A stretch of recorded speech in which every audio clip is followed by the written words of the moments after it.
तो अपना दिन स्टार्ट होता है विद टीम मीटिंग जिसको हम स्टैंड अप भी बोलते हैं। वो अलग बात है कि यार आजकल कोई स्टैंड होता नहीं है।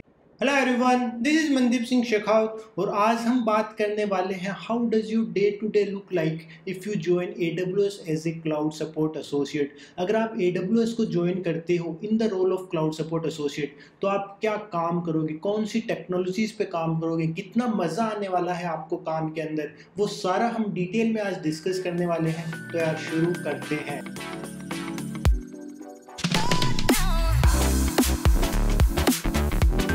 तो अपना दिन स्टार्ट होता है विद टीम मीटिंग जिसको हम स्टैंड अप भी बोलते हैं। वो अलग बात है कि यार आजकल कोई स्टैंड होता नहीं है क्योंकि सारा काम वर्चुअल चल रहा है। तो अपनी जो टीम मीटिंग होती है उसमें हम डिस्कस करते हैं कि डिस्कस करने से पहले अगर आपने चैनल को सब्सक्राइब नहीं किया है तो do hit that subscribe button. जो नीचे आपको लाल बटन दिख रहा है जिसमें कैपिटल्स में सब्सक्राइब लिखा हुआ है वो आप दबा सकते हैं। इसके साथ आपको एक कॉम्प्लीमेंट्री ऑप्शन भी मिल रहा है अपनी तरफ से। आप वीडियो को लाइक ज़रूर करके जाएं। कोई तरीका है भीख मांगने का? तो अगर आपने वीडियो को लाइक कर दिया है, चैनल को सब्सक्राइब कर दिया है, फिर हम अब डिस्कस करते हैं कि आपकी टीम मीटिंग के अंदर क्या होता है।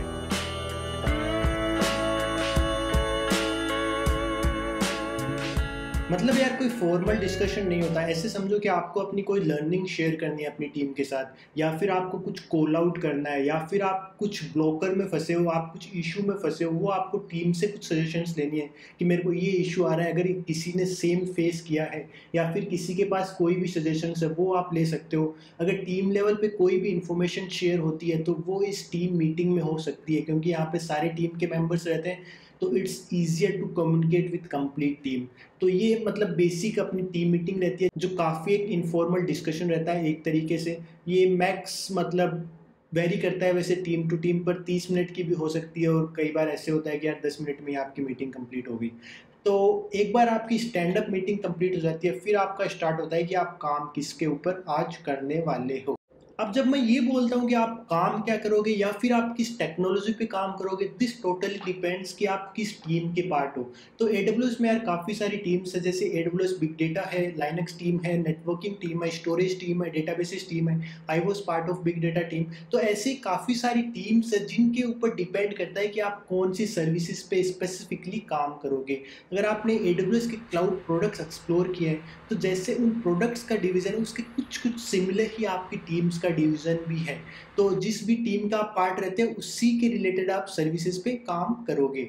अब हम एक एग्जाम्पल से समझते हैं कि आप कौन सी सर्विसेज पे काम करोगे। तो मैं जैसे अपना एग्जाम्पल लूँ अगर, तो I was part of big data team, और बिग डेटा टीम में अगर हम सर्विसेज देखते हैं तो वहाँ पे स्टोरेज के लिए DynamoDB है, जो हडूप क्लस्टर है उसके लिए EMR है, EMR is elastic map reduce.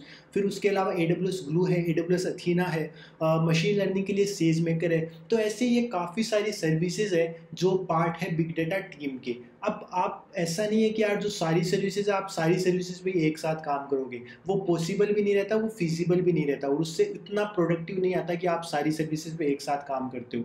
तो होता क्या है, जैसे आप ज्वाइन करते हो, यू पिकअप वन सर्विस। तो मैंने क्या किया था, सबसे पहले EMR पिकअप किया था, मैंने EMR पे काम किया था सारा। और जैसे आपकी जो एक्सपर्टीज बिल्ड होती है कि मेरे को यार इस सर्विस में काफ़ी कुछ पता लग गया है, मेरे को काफ़ी कुछ आने लग गया है, I can solve any problem in it, तो फिर आप बाकी सर्विसेज एक और एक्सप्लोर कर सकते हो कि अभी मैं DynamoDB मेरे को देखना है कैसे काम करता है, कैसे उसमें इश्यूज आते हैं, कैसे उसकी प्रॉब्लम्स रिजॉल्व होती है। तो एक बार आपकी जैसे एक्सपर्टीज बिल्ड होती है then you move to other services.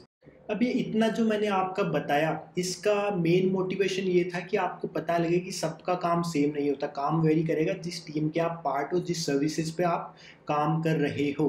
तो यार मान लेते हैं कि मैं बिग डेटा टीम का पार्ट हूँ और मेरे को EMR के अंदर एक्सपर्टीज़ है, मेरे को EMR का आइडिया है। तो एक बार आपको मतलब ये क्लियर हो गया, फिर आपको क्या करना है, आपको करना है काम स्टार्ट कैसे करेंगे। तो होता क्या है कि यार जो AWS कस्टमर्स इश्यूज फेस करते हैं वो AWS टीम को केसेस रेज करते हैं, और उन केसेस को आप पिकअप करते हो, वो आपको असाइन होते हैं बेस्ड ऑन योर एक्सपर्टीज़। मेरे को EMR की एक्सपर्टीज़ है, मेरे को EMR आता है, तो मेरे को EMR के केसेस असाइन होंगे और फिर मैं उनको रिजॉल्व करूँगा।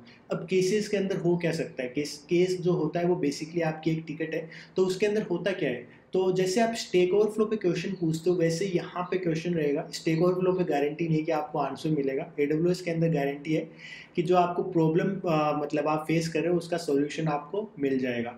तो यार जो क्वेश्चन है वो रिलेटेड टू हो सकता है, मतलब आपको कुछ बेस्ट प्रैक्टिसेस के बारे में जानना है कि ईएमआर को यूज़ कैसे करना है, या फिर आपको कुछ कॉन्फ़िगरेशन सजेशंस चाहिए, आपको कुछ आर्किटेक्चर सजेशंस चाहिए, आप कॉस्ट को कैसे रिड्यूस कर सकते हो वो सजेशंस आपको चाहिए। ऐसी कुछ भी सजेशंस हो सकती है जो आप मतलब कस्टमर्स को दे सकते हो, प्रोवाइड कर सकते हो। इसके अलावा यार ये भी हो सकता है कि कस्टमर जो है आपका ईएमआर क्लस्टर यूज़ कर रहा है, और जब वो ईएमआर क्लस्टर यूज़ कर रहा है तो जो जॉब उसके ऊपर चल रहा है वो फेल हो रहा है। तो customer reached out to AWS कि यार मैं ये जॉब चला रहा हूँ, ये मेरा ईएमआर क्लस्टर है and this is the issue I am facing. तो आपका काम वहाँ पे बेसिकली ये रहता है कि आप उस इशू को समझो और फिर रिजोल्यूशन प्रोवाइड करो। मोस्टली केसेस में ये होता है कि आप यार उस प्रॉब्लम स्टेटमेंट को देखते हो, फिर अपने एंड पे उसको रेप्लिकेट करने की कोशिश करते हो कि हाँ यार ये इशू है, ये रेप्लिकेट हो रहा है, फिर आप उसका सॉल्यूशन प्रोवाइड करते हो टू द कस्टमर। अगर मैं मतलब एक लाइन में अगर इसको समराइज़ करूँ तो होता क्या है कि customers reach out to you with their problem statements और आप उनको रिजोल्यूशन प्रोवाइड करते हो। यार आपका दिन मोस्टली इसी में जाता है कि जो केसेस आपने पिकअप किए हैं उनको आप रिजोल्व करो और कस्टमर को रिजोल्यूशन प्रोवाइड करो।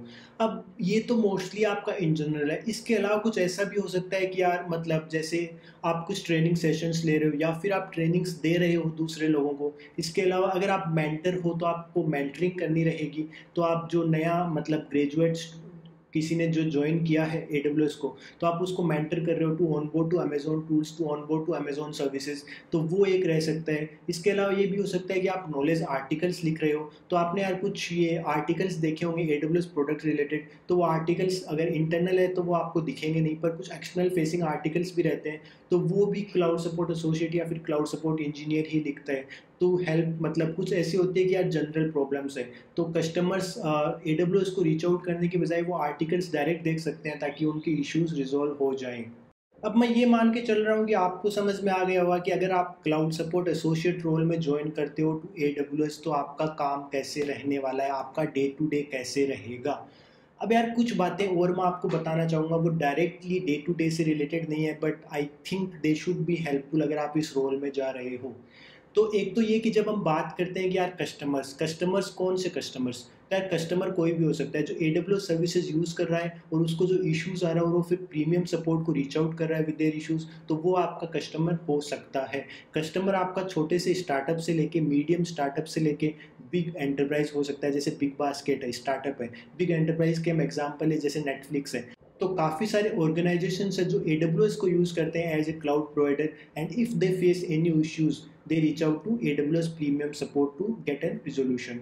तो एक तो ये बात होगी। अब दूसरी बात ये कि आपके दिमाग में काफ़ी बार क्वेश्चंस आते होंगे, मेरे को यार ये इंस्टाग्राम पे या फिर लिंक्डइन पे ये क्वेश्चन काफ़ी बार पूछा गया है कि जब आप कस्टमर इसके अंदर काम करते हो सपोर्ट के अंदर, तो do I have to work in night shift as well. तो यार ऐसा नहीं है, AWS की ग्लोबल टीम्स है, तो जैसे इंडिया की टीम है, सिडनी टीम है, यूएस टीम है, तो वो उनके अपने टाइम के हिसाब से सब काम करते हैं। तो ऐसा कभी नहीं होगा कि आपको नाइट शिफ्ट में काम करना पड़ रहा है जैसे कुछ ऑर्गेनाइजेशंस में होता होगा।